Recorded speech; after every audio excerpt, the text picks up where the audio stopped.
ನಮ್ಮ ಗೌರ್ಮೆಂಟ್‌ನವರು ಕೆಲವೊಂದು ಯಾತ್ರೆ ಮಾಡೋರಿಗೆ ಸಬ್ಸಿಡಿ ಕೊಡ್ತಿರೋದು ನಿಮ್ಗೆಲ್ಲ ಗೊತ್ತೇ ಇರ್ಬೋದು. ಲೈಕ್ ಕಾಶಿ ಯಾತ್ರೆ, ಚಾರ್ಧಾಮ್ ಯಾತ್ರೆಗೆಲ್ಲ. ಅದರ ಜೊತೆಗೆ ಕರ್ನಾಟಕ ಭಾರತ್ ಗೌರವ್ ದಕ್ಷಿಣ ಯಾತ್ರೆಗೂ ಕೂಡ ₹5,000 ಸಬ್ಸಿಡಿ ಸಿಗ್ತಾ ಇದೆ. ಕರೆಂಟ್ಲಿ ಈ ಪ್ಯಾಕೇಜನ್ನು ನಮ್ಮ ಇಂಡಿಯನ್ ರೈಲ್ವೆ ಅವರು ಬಿಟ್ಟಿದ್ದಾರೆ. ಪ್ಯಾಕೇಜ್‌ನ ಕ್ವಿಕ್ ಆಗಿ ನೋಡೋದಾದ್ರೆ 5 ರಾತ್ರಿ 6 ದಿನಗಳ Bharat Gaurav tourist train tour package ಇದು. ಇದರಲ್ಲಿ ಕನ್ಯಾಕುಮಾರಿ, ತಿರುವನಂತಪುರಂ, ರಾಮೇಶ್ವರಂ ಮತ್ತೆ ಮದುರೈಗಳು ಕವರ್ ಆಗ್ತದೆ. ಅಪ್ಕಮಿಂಗ್ ಟೂರ್ ಡೇಟ್ ಬಂದು 19 ಜೂನ್ 2026. ಪಿಕಪ್ ಮತ್ತೆ ಡ್ರಾಪ್ ಸ್ಟೇಷನ್ ನೋಡೋದಾದ್ರೆ ಬೆಳಗಾವಿ, ಹುಬ್ಳಿ, ಹಾವೇರಿ, ದಾವಣಗೆರೆ, ಬೀರೂರು, ತುಮಕೂರು ಮತ್ತೆ ಬೆಂಗಳೂರು.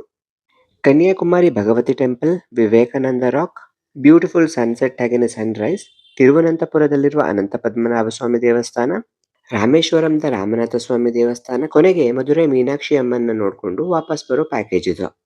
ಇದರಲ್ಲಿ 3 tier AC Bharat Gaurav tourist ಟ್ರೈನ್‌ನಲ್ಲಿ ಟ್ರಾನ್ಸ್‌ಪೋರ್ಟೇಷನ್, ಫುಡ್, ಸ್ಟೇ ಎಲ್ಲನೂ ಇನ್ಕ್ಲೂಡ್ ಆಗಿರುತ್ತೆ. ಬುಕಿಂಗ್‌ಗೆ irctctourism.com ವೆಬ್‌ಸೈಟ್‌ಗೆ ಹೋಗಿ ಸರ್ಚ್ ಬಾರ್‌ನಲ್ಲಿ ಬೆಂಗಳೂರು ಅಂತ ಹಾಕಿ, ಕರ್ನಾಟಕ ಭಾರತ್ ಗೌರವ್ ದಕ್ಷಿಣ ಯಾತ್ರಾ ಟೂರ್‌ನ ಸೆಲೆಕ್ಟ್ ಮಾಡಿಕೊಂಡು ಬುಕ್ ಮಾಡ್ಬೋದು.